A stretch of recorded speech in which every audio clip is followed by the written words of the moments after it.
What's up, world? This is me once again, Brother Prestige Leverett Jr. here with another brief metaphysical message. Today I got a historical message. I'm actually standing on the steps at the home of Robert Smalls in Beaufort, South Carolina. Robert Smalls, if you're not familiar with him, he has a very interesting story, and he was really about that life. Like, he really was to do whatever by any means necessary to make sure that he and his family had his freedom. So I felt like we should just share this with you all where we're at now.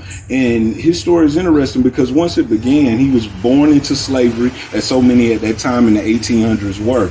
It was said that his father was actually the slave master. So that gave him a little bit more privileges coming up until he turned about 12, where he actually ended up not, his mother wanted to show him that it was another side to slavery. It wasn't all peaches and cream and all in the house and having good things. So she showed him and exposed him to what slavery was really about. He seen some whippings and different things like that. So that imprinted in his mind, and I feel like that's what gave him the strength to fight so hard for his people and get this freedom. So over time, he ended up being sold from that particular slave owner, and he never seen his mother again. But over time, once the Civil War hit, he began to be inside the Navy, inside the ship, and he was actually a pilot. At that time, they wouldn't have called him a pilot because, of course, African Americans weren't supposed to be pilots. But he was a very intelligent man, was very intelligent of the Charleston harbor, and knew the ways of the harbor. So what he did was he asked his slave owner, how much would it be to free myself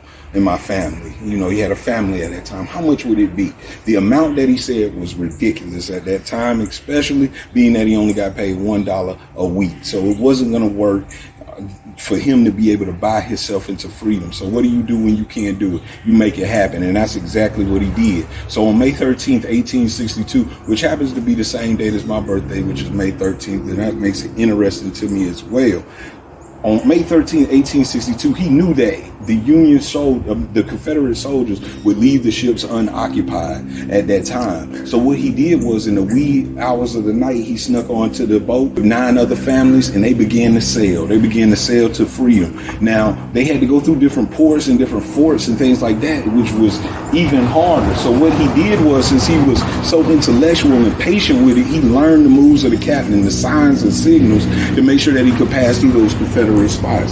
So what ended up happening next was he got through and put the white flag up, showing that he was not trying to actually attack the Union once he got to the Union side. And what they did was they gave him they actually, freed them and gave him rewards and different things like that. He was even able to meet Abraham Lincoln at this time. So he freed 9 families along with him and sailed the ocean, sailed the harbor through all of those forts that he could have got killed at. So this man was strong and filled with strength. And that's not just the only part that his story ends at.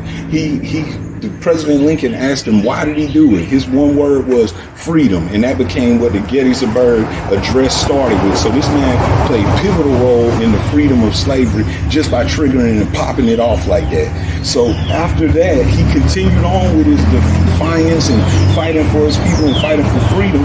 And he actually eventually became a politician here in Carolina. Many people wanted to kill him and things like that, but he continued to fight and he continued on. And what he ended up doing that was remarkable about this home. This is actually the home of his master at that time, and he came back after he was free and bought this home himself. Now think about what level that is. He took the home he grew up in as a slave and bought it, and now it's a historical mark here in Beaufort, South Carolina. So if you ever want to check it out, now just think about how hard that had to be to fight at that time for your freedom. Just realize that it's another fight that we're in between right now, and we still fighting for our freedom. And make sure that you remember our ancestors that did so much to make sure that I'm able to stand right here with no problems at this moment. Thank you for listening. Brother Prestige Leverett Jr. Mind alignment. Y'all hold it down.